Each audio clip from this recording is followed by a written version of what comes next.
गुजरात के कच्छ में मुद्रा बंदरगाह पर अफ़गानिस्तान से आई हेरोइन की करीब 300 किलोग्राम की खेप पकड़ा जाना हर लिहाज से चिंताजनक है।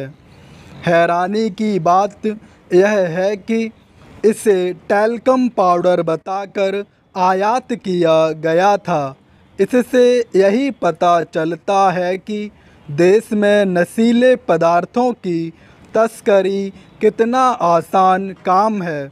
मुद्रा बंदरगाह पर हेरोइन की एक बड़ी खेप जिस तरह तालिबान के अफ़गानिस्तान पर काबिज होने के बाद बरामद की गई, उससे यही स्पष्ट होता है कि यह आतंकी समूह अपनी पुरानी हरकतों से बाज आने वाला नहीं है। अफ़गानिस्तान में दुनिया की करीब 85% अफ़ीम होती है और तालिबान इसी की खेती के बल पर फलता फूलता रहा है।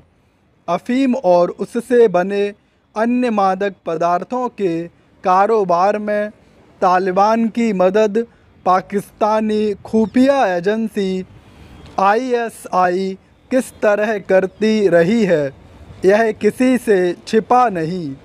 लगता है कि ISI ने तालिबान के अफ़गानिस्तान पर काबिज होने के बाद अपना पुराना धंधा फिर से शुरू कर दिया है।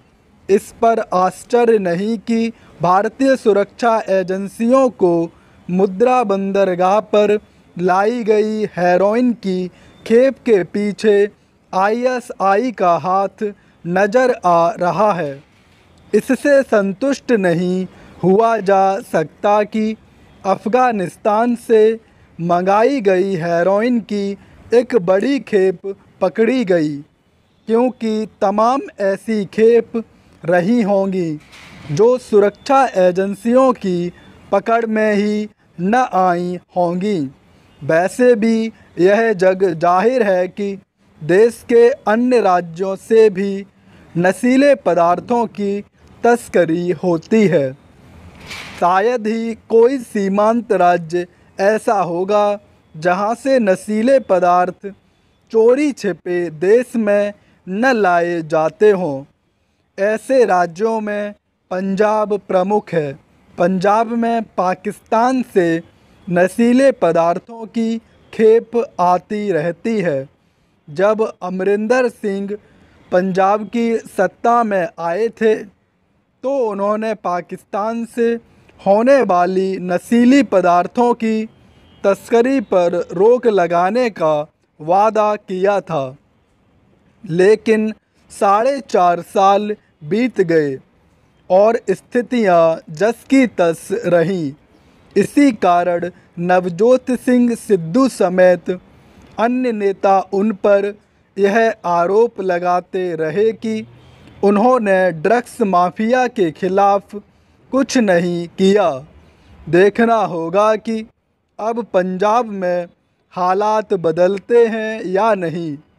वैसे समस्या केवल पंजाब की ही नहीं है, देश के अन्य राज्यों में भी युवा पीढ़ी को बर्बाद करने वाला यह काला कारोबार फल फूल रहा है।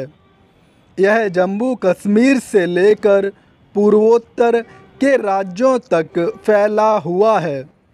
असम के मुख्यमंत्री का मानना है कि मणिपुर और मिजोरम के रास्ते उनके राज्य में नशीले पदार्थ लाए जाते हैं।